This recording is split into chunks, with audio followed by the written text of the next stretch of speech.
Cumbria way. It is about 11:30, quarter to 12, and we left Carlisle about 9:30 this morning. Having got the train at 20 to 6.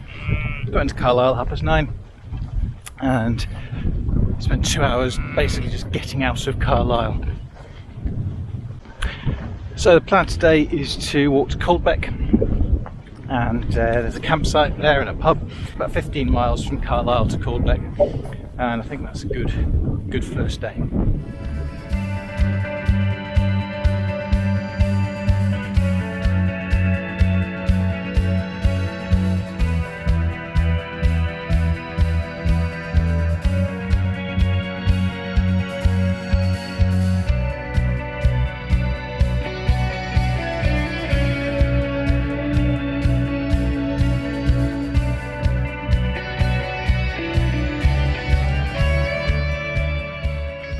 Okay, so we're set up on the Cumbria Way. This is literally the Cumbria Way here, going through Coldbeck camping, and £5 a night for walkers, just outside the shower block, and the rain came absolutely belting down as we were about to pitch. Set up. I'm going to leave the rucksack in the porch tonight because it's got a bit wet. Got the foam mat, Neo Air Uber lights, Trekkertent pillow, Valium Peak 133 quilt, and then some extra warm stuff to wear tonight. So yeah, gonna dry off, have a shower, and probably go down to the pub for some food. Pretty good day.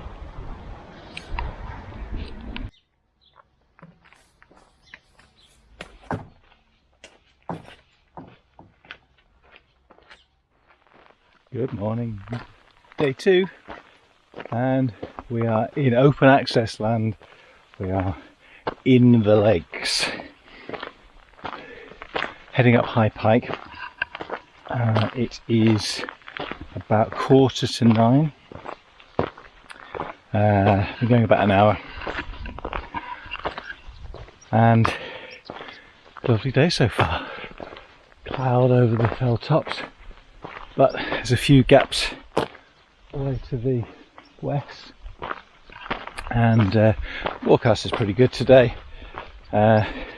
Cloudy with some gaps here and there, so I don't know if I'm going to get any views. It doesn't look like I'm going to get anything from the top of High Pike, but it's a lovely cool morning, and I'm really looking forward to exploring this back end of the Lake District, somewhere I've never ever been. And now approaching the summit of High Pike, which means it is breakfast time. Okay, so I'm cold soaking on this trip. I've done this once before and it wasn't that successful with the evening meals, but the breakfasts were lovely. So I've made up some porridge with my own recipe: oats, cashews, banana chips, raisins, some cranberries, and just put it in one of these bowl soup containers. So I actually soaked this from last night. It's got coconut in it as well. So thoroughly looking forward to this.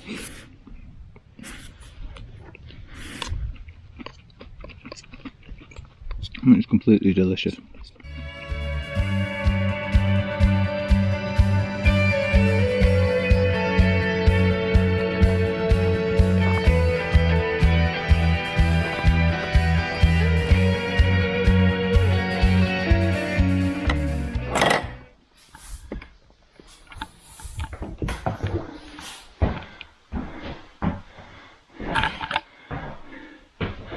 Not a bad little shelter, this. Fabulous views. Right, it's 5 to 11 and just having 5 minutes in Lingy Hut. It's a bit of a sit down and going to get my shorts on, I think. The sun's coming out nicely. Put a couple of things to dry off on the back of my rucksack. And as we head on into Keswick, due in for about 2 o'clock, another 3 hours or so. Beautiful, really quiet hills, the shapes are just amazing. The shadows on them and the sounds. It's just absolutely beautiful up here. Really enjoying it. And of course, right now I'm sat inside a shed, away from it all. But you know, it's a nice, comfy place to sit down.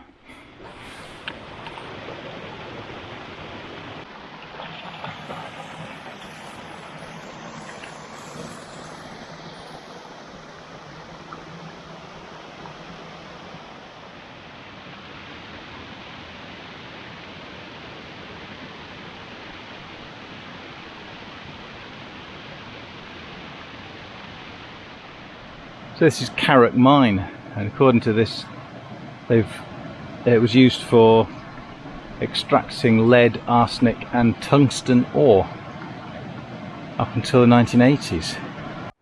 That might explain the colour of the water that I filtered earlier. I just thought it was quite peaty. Turns out it's tungsten-y. I'm sure it'll be fine.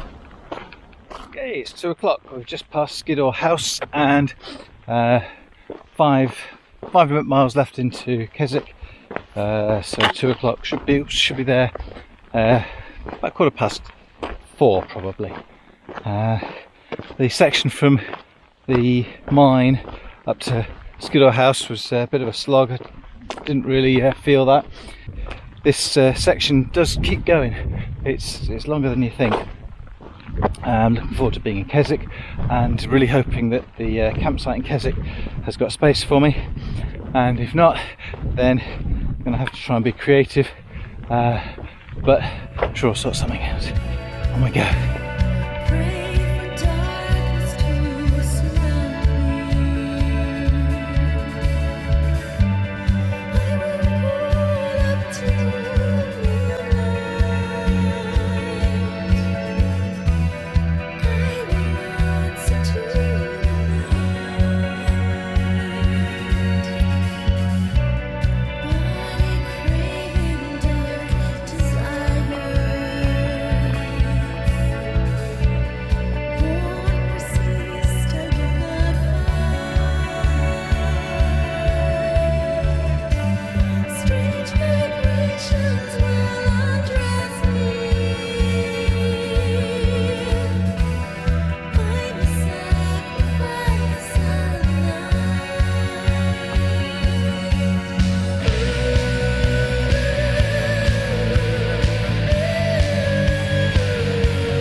Day 3 and the shores of Derwentwater, beautifully still, bright summer's morning. Didn't drink quite enough yesterday. Felt it a bit. I felt very lethargic and just sort of exhausted really by the time I got to Keswick. But shower, rest, and burger and a beer have definitely helped things. A bit of a problem with one of my shins. Feels like it's been bruised, and it's got a bit of a red rash, which on googling appears to be a pretty common complaint when you're walking in the sun, particularly for older people. And that's it. I need to remember I am nearly 50 and I need to take care of myself. So yeah, taking it easy today, making sure I drink lots. And I'm really taking in this walk along the shores of Derwentwater, which is just perfect. Absolutely perfect.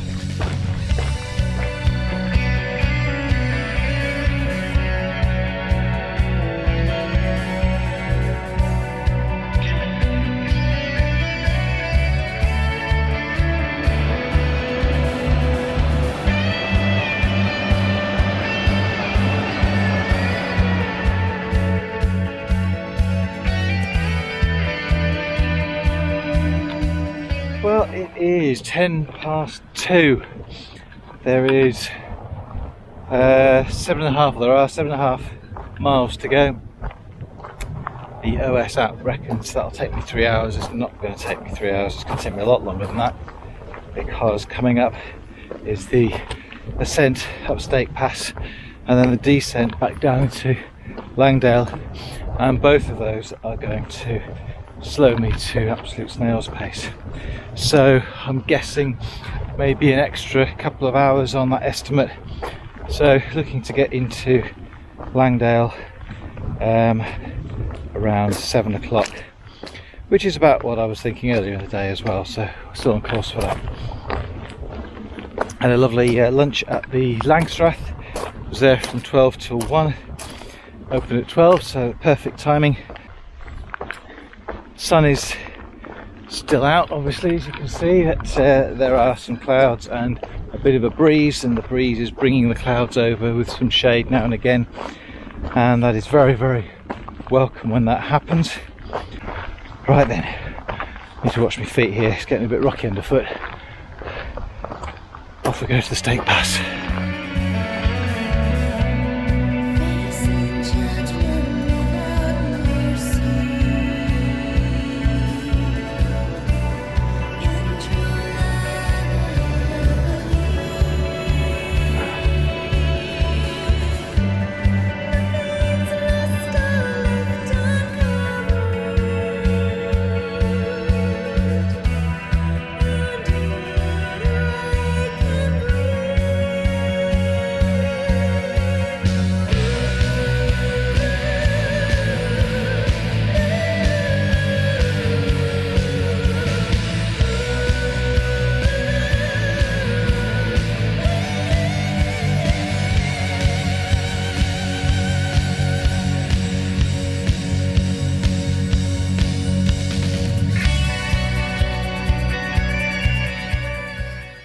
From day 4.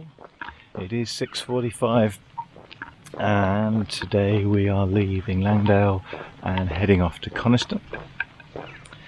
There are a couple of plans depending on how I'm feeling. My legs are pretty sore, and yesterday really took it out of me, and so I was having a look at possibly shortening the route. So there's a couple of options. One is to finish in Coniston and the other is to complete the route. So either way, we're going to Coniston, and that's 11 miles, so should be there by lunchtime, depending on pace, a bit before if my legs pick up, but at the moment they're still pretty sore. The weather is typical Lake District weather, and quite refreshing after yesterday. So let's just enjoy this quiet Lake District morning. Even the sheep are still asleep.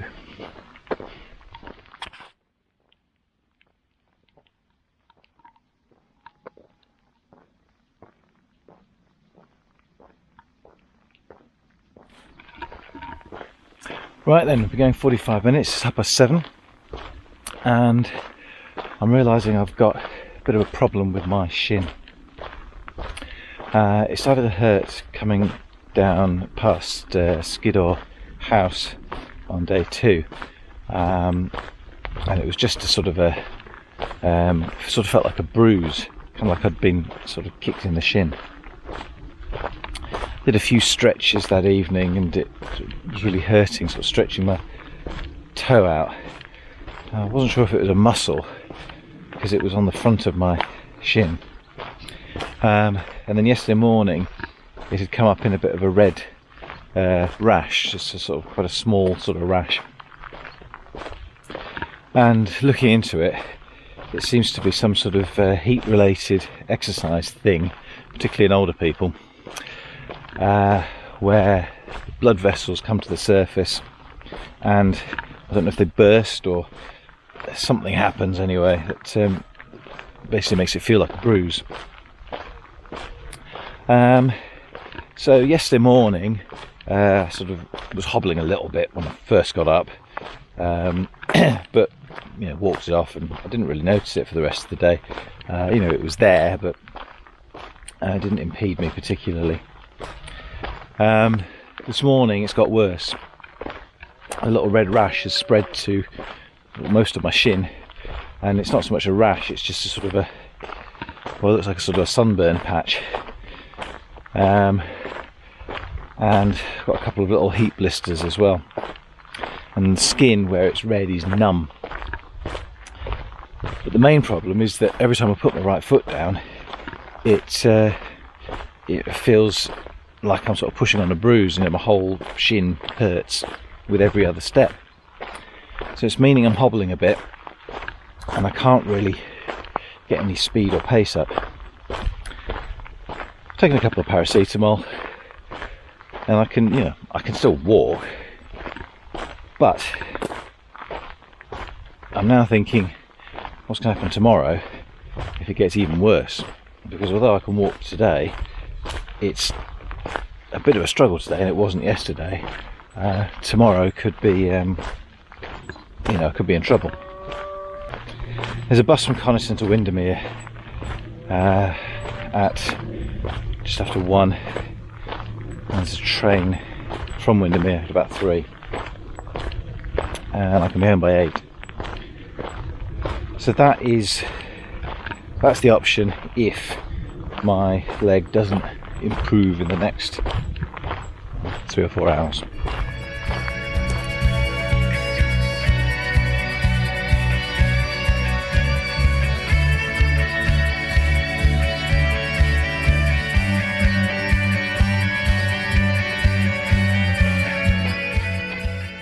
Right, coming through Elter Water now, and I'm really enjoying this. Sometimes it's just lovely walking in the rain. Just the senses are just full.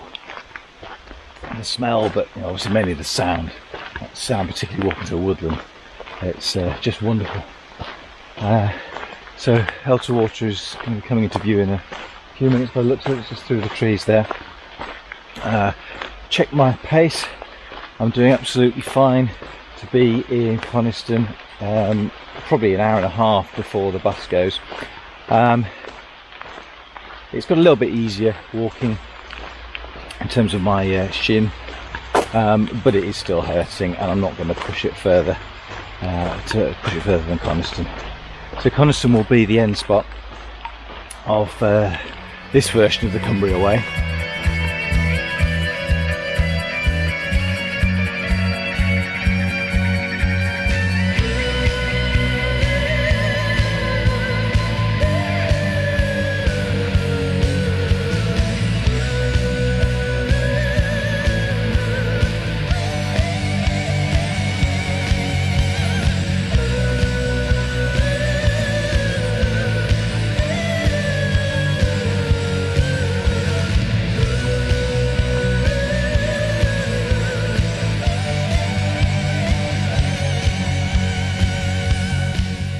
Into my last hour of the walk now. It is about 11:30, a couple of miles down now into Coniston. Just come around Tarn House, which was beautiful, lovely and peaceful. And this is the end of the walk. It's been an amazing 4 days, immersed in the Cumbrian countryside from Carlisle all the way down to Coniston. I've visited some corners of the Lake District that I've never been to before, and there has been some revisiting of some old favourites as well. Borrowdale, possibly my favourite place on the planet. Didn't disappoint. It doesn't get boring for its familiarity. I've had a few challenges. My right leg, as I said, has been really hampered me, and it's been a sort of constant source of pain for the last well, certainly for today, and for a chunk of yesterday as well. So I've had to really push through that, and that's been hard going, but that's just part of it. These things happen, and I'm really proud of myself for what I've done. 4 days, haven't touched up the miles yet, but that's irrelevant really. 4 days immersed in some of the most beautiful landscape in Britain.